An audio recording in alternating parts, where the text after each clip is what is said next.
Vamos com a informação. Tem campanha falsa em nome de vítimas do acidente aéreo da última sexta-feira. É isso, João? É isso, Pitoli. Criminosos criaram perfis falsos nas redes sociais em nome das vítimas do acidente aéreo da Voipes que caiu em Vinhedo para pedir dinheiro na internet. As contas começaram a surgir depois que a Voipes divulgou o nome das 62 vítimas da queda desse avião em Vinhedo, no interior de São Paulo. O nome de alguns deles estão entre os mais buscados nas redes sociais e no Google, o que facilitou o alcance das contas criminosas. Em alguns casos, os golpistas se passam por familiares das vítimas para pedir doações para custear as despesas funerárias e até para divulgar links comissionados de sites de apostas. O Hospital do Câncer de Cascavel, onde as médicas Ariane Risso e Mariana Belim trabalhavam, alertou os seguidores de que a família não está pedindo doações. A instituição alertou para a existência de contas falsas no Instagram e pediu que os usuários as denunciem. O nome e a foto de Isabela Pozzuoli já foi usado em mais de 5 contas no Instagram, segundo apurou o Poder 360, tá aí a imagem. Os criminosos usam variações no nome de usuário para confundir os usuários nas redes sociais. Em um dos perfis, o autor admitiu não ser parente da vítima e passou a divulgar sites de jogos e apostas. Ele escreveu o seguinte, abre aspas, só quero ajudar, aproveitem, depois venham criticar ou agradecer. Fecha aspas. Tatiane Batinic, filha de Maria Valdete e Renato Batinic, ambos vítimas do acidente, também foi às redes sociais alertar sobre a existência de perfis falsos que usam o nome dos pais. Na publicação, ela disse o seguinte, que qualquer conta que virem no nome de Renato Batinic e Maria Valdete Batinic, sem ter os familiares seguindo, saibam que precisam denunciar. Um suposto perfil da advogada Laiana Vassata tem um link para uma suposta campanha de arrecadação. Republicou nas últimas 48 horas fotos do perfil aberto da advogada e o mesmo ocorreu com Danilo Romano, que era o piloto do avião. Pitoli. Olavo, Walter, com relação a essa situação, um pouco a comentar, né?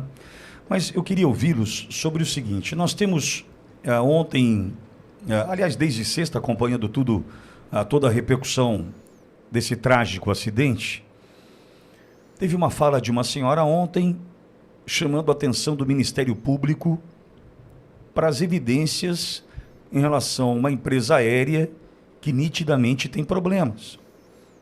Aí o Feltrin, que é um jornalista que eu admiro, gosto do trabalho do Feltrin trouxe a informação de que a empresa tem problemas de fato desde 2012, mas deve milhões, Banco A, Banco B, Banco C, né? Aí teve a necessidade de troca de aeronaves, aí aumentou sua dívida, todos os problemas relacionados à companhia e, por consequência, às aeronaves e a manutenção das mesmas. Chegou a informação de que esse avião que caiu na última sexta-feira era chamado de Maria da Fé. Maria da Fé. Porque todos sabiam o estado de conservação e a falta de manutenção adequada da aeronave.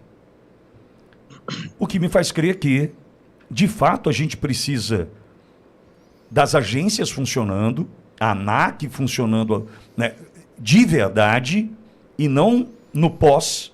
Isso tem que acontecer antes. Pô, se tem gritos de alerta de que tem problemas e ninguém está aqui para cancelar a companhia, o que a gente tem agora é a informação da situação financeira da companhia, da dificuldade de sobrevivência da mesma e, automaticamente, isso é autoconclusivo, problemas na manutenção das aeronaves. Então nós temos gritos de alerta de vários, e agora começam a aparecer, né, publicação desse não sei de quando, do comissário de bordo não sei quando, do piloto não sei da onde, começa a aparecer, pipocar situações que mostram que esse problema, essa situação, este acidente, as mortes poderiam ter sido evitadas. Está faltando fiscalização, está faltando proatividade. A ANAC, vejo que tem uma parcela gigantesca de culpa nisso. Diante de gritos nas redes sociais, vejo que o Ministério Público também poderia ter agido nesse sentido. O que você tem a dizer sobre essa situação, Olavo? Pontuo, Pitoli, exatamente como você colocou, em dois extremos. Nós estamos no primeiro momento e o segundo momento. O primeiro momento é a ANAC. A ANAC que fiscaliza, por exemplo, o avião que passou por esse acidente teve uma autorização da ANAC para que seus instrumentos não gravassem certos procedimentos. Então, com uma autorização ali por um período curto para que os instrumentos não gravassem que estavam em estado de manutenção. Ora, se as exceções na fiscalização começam a virar regra, por exemplo, um avião ele tem muita duplicidade, né? Por isso sua segurança. Agora, se as exceções que a ANAC autoriza começa a virar regra, se essas exceções começam a virar regra, a luz vermelha tem que acender. Há algo muito errado. E avião só é seguro porque tem manutenção prévia. E manutenção que geram registros, manutenções que geram formulários, preenchimentos, enfim. Aí nós temos um problema de fiscalização relevante. O segundo ponto é o CENIPA. O CENIPA nos explicará exatamente o que aconteceu com essa aeronave. Se foi uma falha no sistema do gelo, se foi uma falha estrutural, porque hoje sabemos que a aeronave passou por uma manutenção estrutural devido ao choque, que é grave. Então, os dois grandes fiscalizadores, aliás, o grande fiscalizador, que é a ANAC, e aquele que investiga os acidentes, que é o CENIPA, precisam nos dar respostas. Agora, respostas urgentes por parte da ANAC, porque esse avião gerou problema. E o próximo? E do MC, não sei o que, o cara estava no avião, eu nem vi isso, eu não lembro o nome do MC, mas eu vi os vídeos.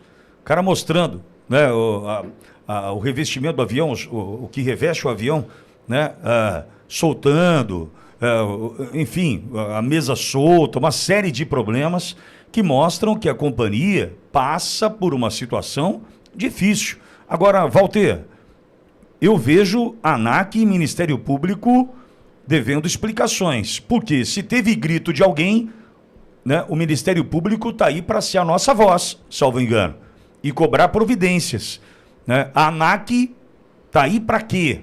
Eu acho que tem gente devendo explicação hoje, Walter. Salvo engano, vou me prender no salvo engano, né? Porque para mim parece que está mais preocupado muitas vezes em chancelar censura, em entrar coisas que não tem que entrar, em tomar frente de pautas ideológicas. Eu tenho muito respeito pelo Ministério Público, mas acho que há um desvirtuamento também aí nesse órgão, nesse aspecto. Eu tenho o nome do meu avô, que morreu num acidente aéreo, Walter da Costa. 1957, Pitoli, morreram todos também, os passageiros daquele voo. Foi uma tragédia que marcou aqui a história do Rio Grande do Sul. O avião decolou da cidade aqui no interior, da onde eu sou natural, que é Bagé, lá na fronteira, um voo em direção a Porto Alegre. Voou 20 minutos. Era um avião que se chamava Kurz Commander. Era um avião inglês, que havia voado desde a época da Segunda Guerra. Havia sido concebido na Segunda Guerra e tinha um problema crônico. Esse avião depois ficou se sabendo que ele tinha um vazamento de gasolina que muitas vezes pingava sobre o sistema de escapamento e aí o motor incendiava. É isso que aconteceu com esse avião. Ele decolou, voou 20 minutos e pegou fogo no motor. Aí o piloto deu a volta. E a recomendação técnica era de que quando isso acontecesse, o piloto fizesse um pouso de barriga.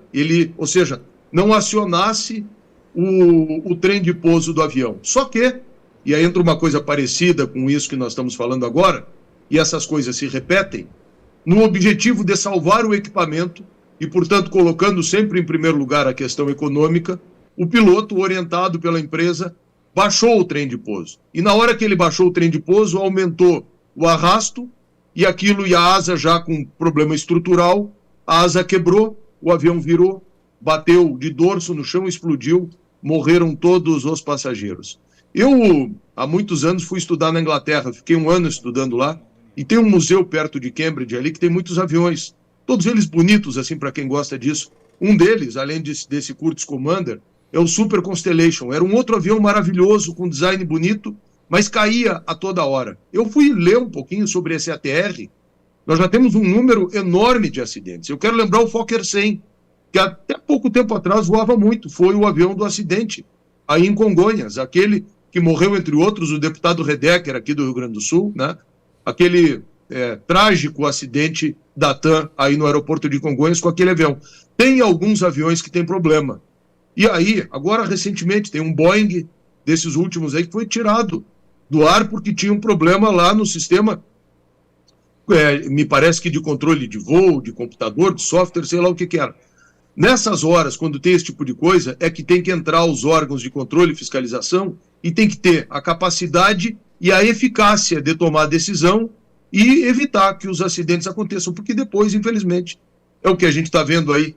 E esse capítulo desses ratos, eu posso dizer assim, que exploram a dor e a tragédia para obter valor e obter proveito econômico, bom, esse tipo de gente tinha que ser reservado para eles o pior lugar nos presídios, né? Não é o que a gente tem visto no Brasil, as pessoas sendo presas por opinião política.